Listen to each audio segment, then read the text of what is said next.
Здравейте! Днес е събота вечер и аз съм си наредила няколко неща тук до мен, за да си приготвя една вкусна пица.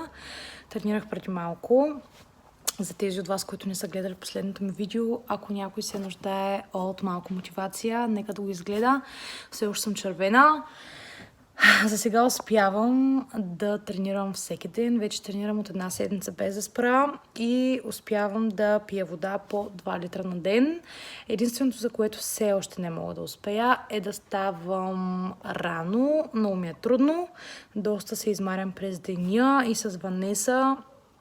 И честно казано ми идва малко по-тежко да стана. Тук съм се наредила няколко продукта за пица. За първи път ще правя с този сос. Всички неща съм ги купувала от Lidl. Той е за паста, но въпреки това ще пробвам как ще се получи и на тесто. Това е скаморца. Много обожавам скаморца и се разтапя супер много. Много е яка и вкусна. Това е някаква мортадела с шамфастък. Не съм яла, така че надявам се да е вкусна. Това тесто за пица, то е охладено. Не е замразено, а е охладено. Обожавам го.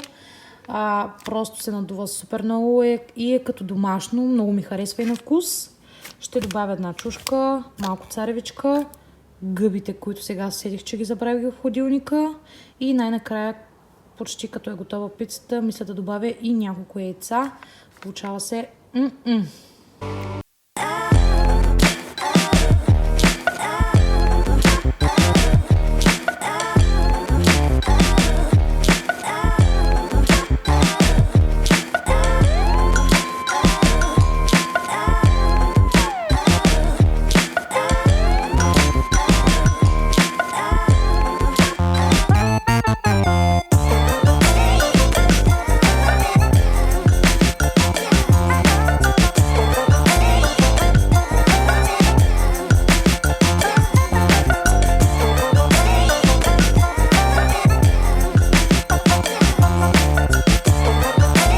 пицата на вид, но със сигурност се получи много вкусна.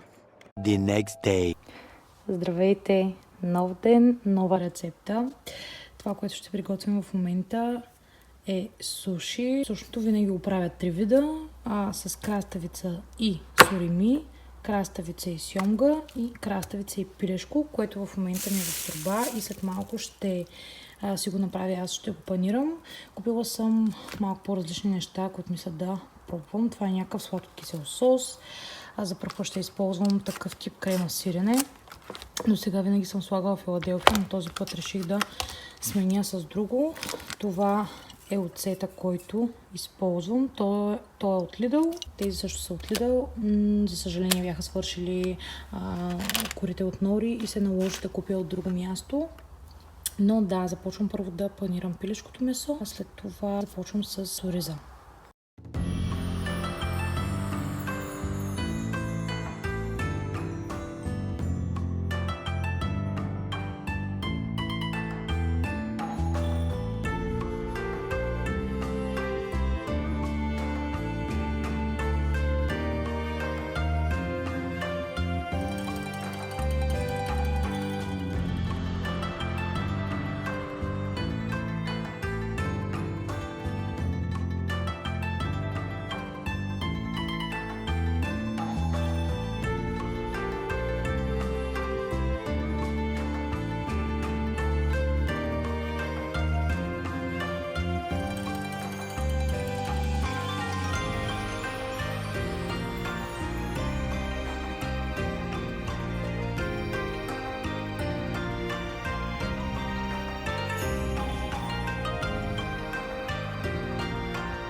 Ориза винаги се нарежда от граповата страна на норито. Плюс това забравих аз да си оставя една чинийка с вода. Задължително си го направете, защото ориза полепва супер много по ръцете и е много досадно.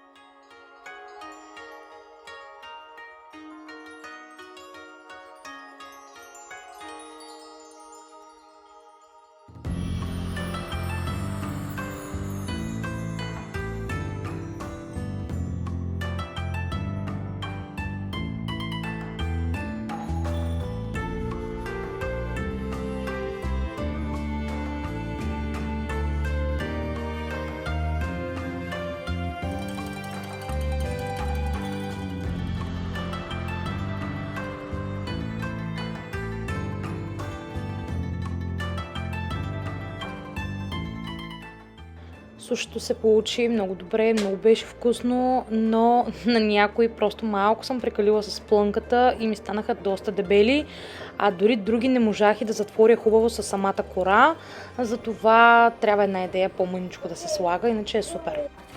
Следващото нещо, което закупих от Lidl е това ласаби, което бих казала, че е голяма имитация всъщност на ласаби.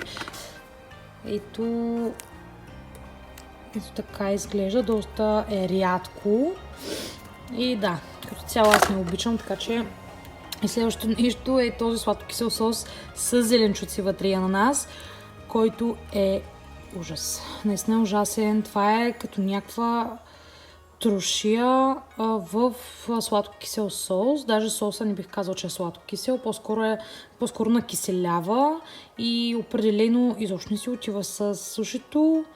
И като цяло въобще не ми харесва. Здравейте! Не знам вече от кой ден. Днес ходихме до Джамбо и естествено нищо не снимах. Вече навън е тъмно и сега ще ви покажа какво взех от Джамбо. Отидох, защото утре сме на детски рожден ден на 5-годишно момиченце и много се чудих какво да взема. Но сега ще ви покажа. Първото нещо, което взех е този комплект с червила, сенки, има и лак вътре в него. Стори ми се интересен и силно се надявам да й хареса. А следващото нещо е ето, аз имам една помощничка ето тук. Следващото нещо е тази машина за захарен памук. Надявам се наистина да върши работа и да прави хубав памук. Също, както знаете, много обичам да опаковам подаръци, а не да ги слагам в турбички. Така че купих тези две опаковъчни хартии. С ето тази бяла панделка. Мисля, че ще си подхождат добре. Също така тези етикети, които мисля да ги използвам, като ги опаковам кутиите и да сложа един етикет, за да напиша самия подарък от Кокой. Купих и няколко панера за ето този скрин вътре. Нямам такива органайзери. Гардероба след известно време става някакъв хаос. Този скрин е от Икеа и специално за него си бях купила пак от Икеа такива бели органайзери. Всъщност само секунда, сега ще ви покажа. Ето това е самия органайзер. Те са няколко в комплект. Ако намеря в интернет, ще ги сложа отдолу. Те си пасват точно за самия рафт. Но този път реших да купя ето такива. И също така за играчки купих един чувал. Не чувал, това е такава кошница. Кош.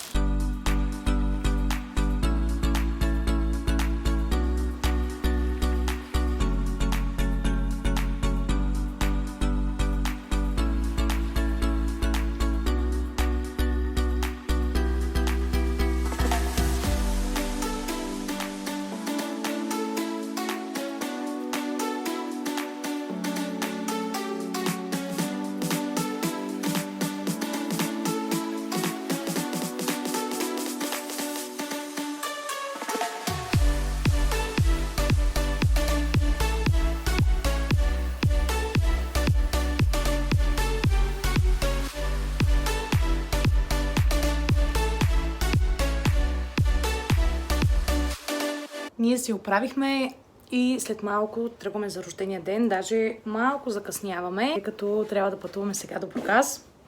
Ела, мама, да покажа как си облечена. Ела, да покажа, мамо.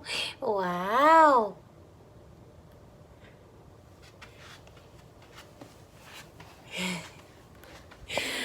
Сега се обличаме, натоварвам всичко в колата и заминаваме.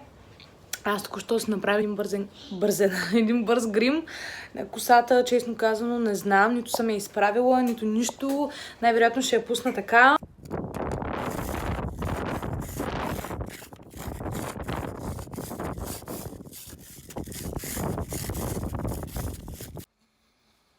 Вънка е мазният студ, супер да отдуха и даже ви забърздах зъбите. Така, ние потегляме. Че стана 10:24, а в 11 часа сме на рожден ден. Така че, хайде! Села.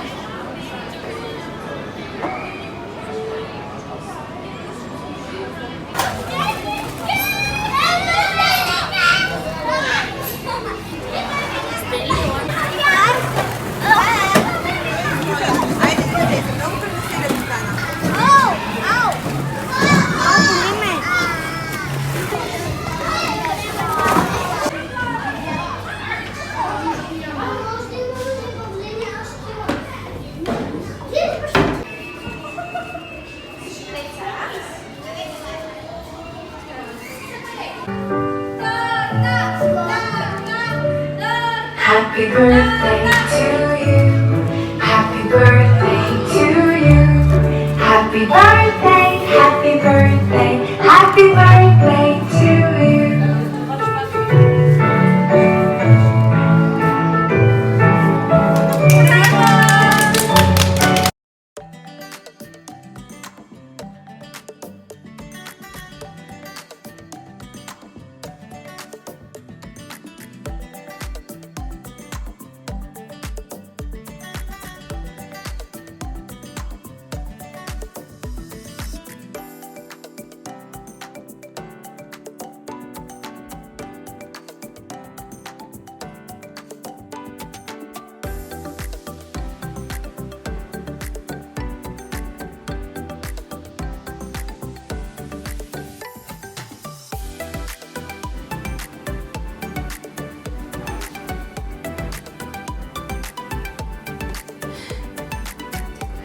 Рождения ден приключи, даже в момента е 4 часа. Приключи към 2:30 някъде. По-точно към 2:30 тръгнахме. И тъй като рождения ден беше в мола, в момента е 4 и час и половина обикаляхме с Ванеса. Купихме някои неща и сега се връщаме обратно към Айтос. И между другото, сега като излязахме от мола, видях, че навън прехвърча леко сняг. Не мога да повярвам просто. Надявам се да натрупа, но едва ли.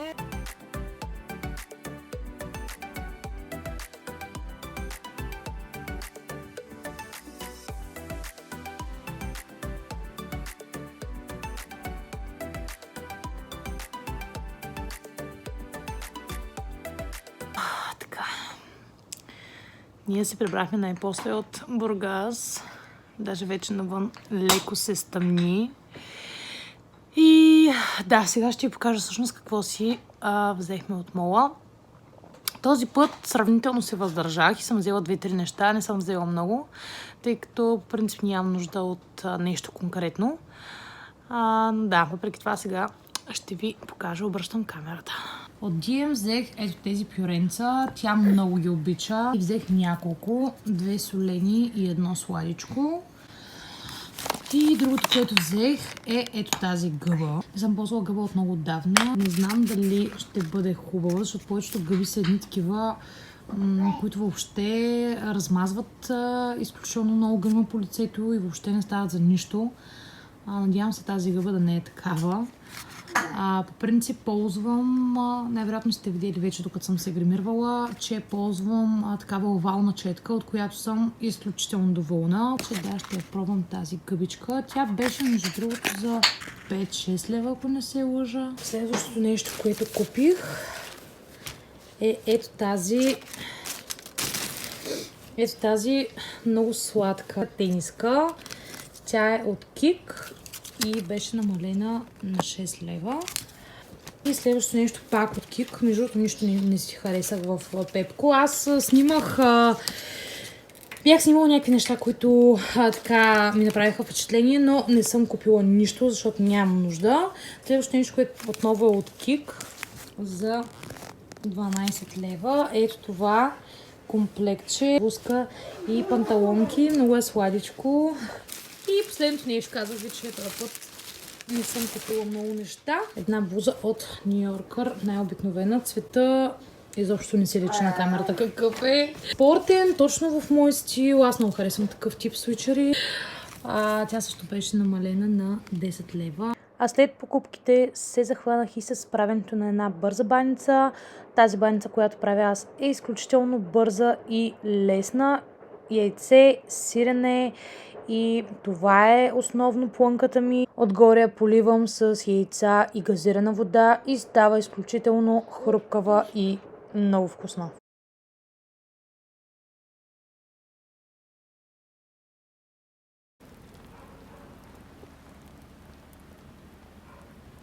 А на сутринта се събудихме с тази красива гледка, но за съжаление до обяд нямаше и спомен от снега. Благодаря ви, ако сте останали до края. Чао и ще се видим в следващото видео.